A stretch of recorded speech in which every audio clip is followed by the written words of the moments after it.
What is currently happening, programs? Welcome to The Grid, where I'll be bringing you this week's news in VR. It's Friday the 21st of April 2017, and all I can say this week is the world is an open space.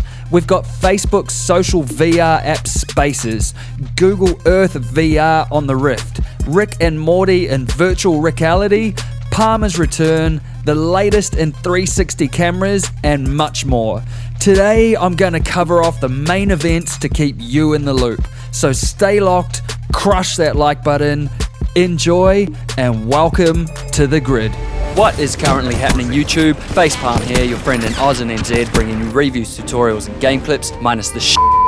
You can follow me on Twitter at Facepalm with a 1, not an L. As for here on YouTube, if you like what you find, then like, comment, and subscribe. Don't forget to bring your game face. Let's get it done.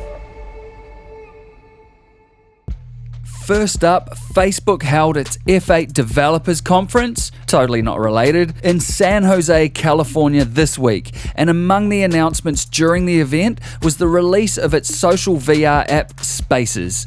This app lets you give all your data to Facebook so they can sell it off to fun... Just kidding. Or am I? The app will let you call the friends you have left since you got your Rift and started spending all your life in VR, and your family from inside VR on your Oculus Rift, whether they have a VR headset or not. The only thing you both do need to have though is Facebook Messenger, which may or may not be something you're on board with. In the app, you see a giant phone with a video feed of the person you are talking to, and that person sees a 360 environment with your virtual avatar. The 360 environment can be any 360 photo or video you choose, which is really cool, and if you check the description of this video, you'll see a handful of links to some sick 360 photos you can use for that. You're welcome. The avatar you use is based on your actual Facebook profile picture, which, depending on your Facebook profile pic, may or may not be a good thing. So please, when making your profile pic, please take into consideration that you should use this, or this, or this. And you can do things like draw shit in midair and take shameless VR selfies and then share them on Facebook from VR, which definitely shouldn't be a thing, as I can see the initial selfie bombardment now. The app isn't technically Oculus exclusive, or at least it's looking like it won't be in the future if we were to go off previous statements from Zuck and Facebook's product manager Michael Booth at last year's Connect conference. And to get that party started, Vive users can use Revive to use this app also, as it is now. In saying that, the app is not available on Gear VR and other smartphone VR systems at the minute, but I would bet my left nut it will be on those and on any platform that will have it in the very near future. Aside from the initial novelty of the app, in my opinion, this app will be extremely handy if you are in VR and someone calls you, because you won't have to leave VR to take that call. On the flip side though, I'm not sure if I'm on board with the way the app is so heavily integrated into Facebook, and that is mainly because my YouTube account is anonymous, and so being forced to have my real Facebook account attached to my Rift account with a real Facebook profile pic and name doesn't suit me personally, but I'll just have to see how that one pans out. I also think that Facebook is a bit behind the 8 ball on this one, as apps like AltSpace and VR Chat handle end-to-end VR users' chat and social interaction better, though it does seem this app is also designed around merging VR calls with real-life calls, and so it definitely has that market cornered at this level of quality.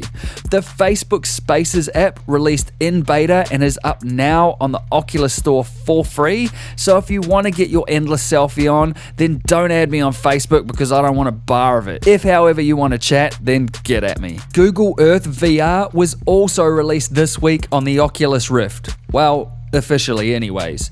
The app was released 6 months ago on the HTC Vive only, though Rift users have been able to use Google Earth VR via the fake Vive hack, which, if you were using that hack and now want to use the native version of Google Earth VR via Oculus Home, you will need to delete the ddraw.dll file included with the fake Vive hack. So heads up on that one. This app is absolutely insane, and in all honesty, I'd consider this one of, if not the best app experience available in VR at the moment.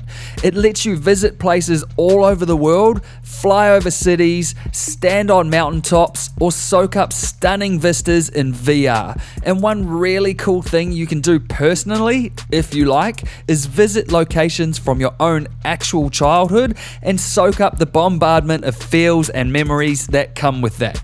There is support for touch and Vive controllers, and the app is free on Oculus Home now. I'm not going to show too much from this app because this is one you really need to just download and try yourself. Seriously, if you don't have it, get it. You can thank me later. Well, actually, don't thank me, thank Google and VR. On the game front, Rick and Morty VR Virtual Rickality is out on both Steam and Oculus Home right now for $29.99. Heads up, the game is a little on the short side at around 1.5 to 2.5 hours of playtime, depending on your playstyle. So if you're a Rick and Morty fan, then I'd say it's worth the money. But if you're not an avid fan of the show, then maybe wait until it's on sale for a little bit less than that. You'll also need a full-size room-scale play space to play this game without limitations, and so that is definitely another thing you will need to consider when purchasing. Some have cited this game as a job simulator rejig with some extra skins, but it's actually a lot more than that. Sure, it contains a series of light puzzles like Job Simulator, but you also get the ability to fuck with Rick's shit, summon Mr. Meeseeks, and clear all the porn from Rick's computer. The game has some serious nods and in-jokes from both seasons of the actual show, but you don't have to have seen all those episodes to get the comedy of the game. Though, in saying that, the comedy is of a specific taste, and I would recommend you do actually watch the 2 seasons of the show before playing the game just to get the most out of it. Or play it now, watch the show, and then come back and play it again later. At 2.5 hours, this might actually be the best way to get the maximum value out of your 25 schmickles. Onto the hardware side of things, Facebook has shown demos of its 2 new volumetric video surround 360 cameras at its F8 conference this week also. The cameras are labeled X6 and X24, which denotes the amount of cameras included in these spherical balls of technological godliness. What's special about these cameras for us at the user level, aside from the giant leap in image quality, is that they incorporate 6 degrees of freedom, or 6 DOF, capture and movement.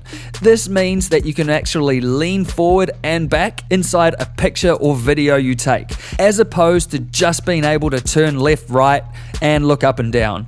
What this does is adds an insane amount of depth to an environment, and if I were to try and summarize it, I'd say think about the difference between the Oculus Rift HTC Vive or PSVR, where you can lean forward and examine objects, as opposed to a Gear VR, where you can't do that. This is an exciting time because it shows that Facebook realizes that 360 video is substandard in its current implementation, and it's not just the resolution that needs to be upped, the depth needs to be there also.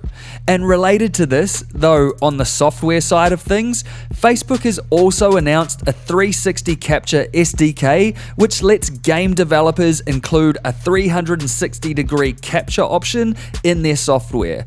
This means you could capture an in-game 360 photo or video of you banging out sick 360 no-scopes on hapless noobs while simultaneously sipping a Diet Mountain Dew and stroking your ego, and then upload that clip to Facebook, where your friends could view that 360 content on their smartphones or in their browsers and shower you in fake internet good boy points. All jokes aside, me personally, I definitely like the way that this is all heading. Speaking of Facebook and its escapades, Palmer Luckey has returned to the fold, and by fold I mean the internet, which, let's be honest, is basically a constant war zone for people with an autistic opinion on anything. The return all started with this Reddit post, where one user called out the return of Palmer and linked a Sword Art Online meme post by Palmer Luckey on Twitter. Then in the comments, another user wrote, "We know you're here, Palmer," who was then given Reddit Gold, and then the following post seemed to suggest that Palmer Luckey was possibly lurking the Oculus sub, though that couldn't be confirmed and was kind of just a fun tinfoil hat aliens have landed type theory.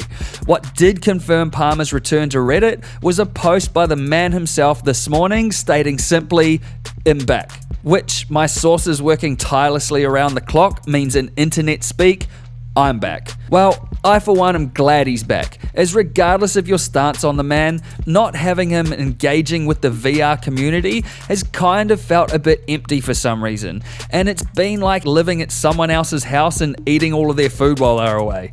Obviously, you'll have your own opinion on the matter, but this is my show and that's mine.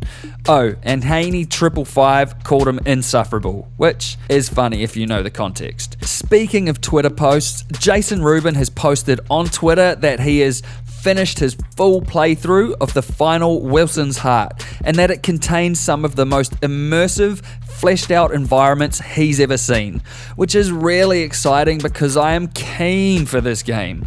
The game will be out April 25th, which is next week, so stay tuned to this channel for one of my custom reviews and the obligatory appearance right here on the grid. And finally, Oculus is officially rolling out the new 1.14 update of Oculus Home, as confirmed on Twitter this morning by the head of the Oculus Rift team, Nate Mitchell. The update includes a guided setup for 3 sensor configurations, which is beneficial for those of you going for the full room scale experience, and also a new touch as gamepad input mode, which means you can use your touch controllers to control games that only support gamepads. And that's this week in VR on the grid. If you have more you would like to add, then hit me up in the comments below and let's discuss. And if you like this video, then crush that like button, subscribe if you want to see more content, and I'll see you in the next one. Peace! Thanks for watching today's video. Just remember you can follow me on Twitter at facepalm with a 1, not an L. As for here on YouTube, if you like what you find, then like, comment, and subscribe. But don't forget to bring your game face. Facepalm out.